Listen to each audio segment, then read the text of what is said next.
I do want to turn to one of the biggest issues facing Americans today, and that's the economy. And the economy, like I said, continues to be a top issue. It has faced a really turbulent time over the past year and a half. I'm at Forbes. We cover the economy and entrepreneurship at great length. So I'm curious, what do you think is needed to spur entrepreneurship and prosperity in America today? Well, I love that question, Brittany, because our economy is driven by entrepreneurs, small business owners, people that have an idea, they're chasing a dream. I've been there myself. I know the struggles it takes to build a business from scratch and try to, chip away. And I've seen it as a small business owner.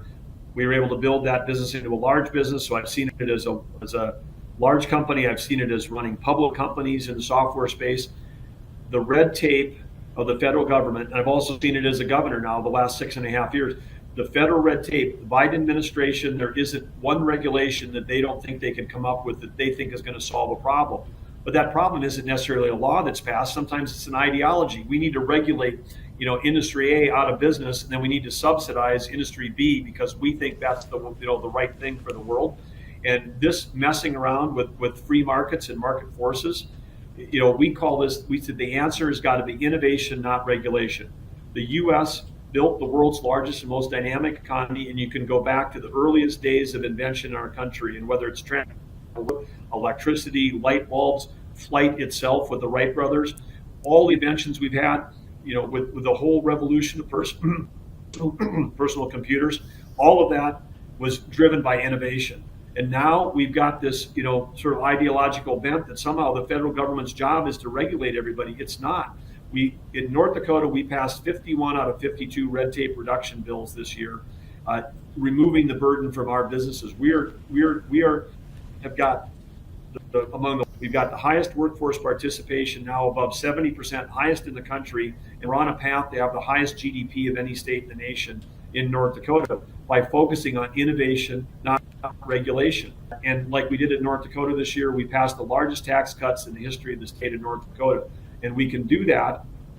When I took office, we cut general fund spending by 27%. We cut $1.7 billion out of a small state budget our first 4 months in office, and all the trains kept running on time.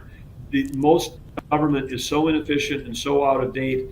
There's ways where we can make government more efficient. And when we have 11 million jobs available in America, wouldn't it be a good idea to reduce some of the 2 billion workers that work for the federal government? Because the federal government has got to get out, just stop doing some of that stuff, move it back to the private sector. We need to make sure that between K-12, career and technical, and higher education, with workforce being such an issue, we've got to make sure that we're aligned and that all the money that this country spends on education aligns with what the needs we have so that everybody can participate in the 21st century economy.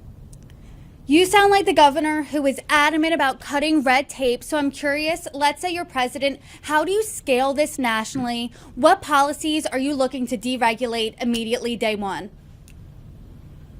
Well, I think this is the way we've done it in North Dakota is 2 ways, which is there are so many ways where red tape burdens individual citizens, taxpayers, small business, large business. We basically put a call out to the public and said, hey, what are the things that are causing you headaches? We put a call out to all of our cabinet leaders and said, what are the things that you have to spend time, your team members spend time on that actually produces no value for the citizens of the state? We just come at it the way you would as a business leader, which is, hey, if we're trying to serve customers, we say, let's like the customers they are. Well, if you've got customers, you don't make it hard for customers to work with you. You don't make it hard for customers to buy from you. And there are so many things that the federal government does. I mean, it's as simple as, it's like, hey, you want a driver's license? Well, great, we need to build a bigger waiting room because, but maybe you can get a number or take it, wait in line and speed up the process that way. No, how about get the whole thing online and people can renew their driver's license without having to drive 2 hours to a city, to a government office that's open only 9 to 5? How about 7 by 24 digital response on the way we interact with citizens? Within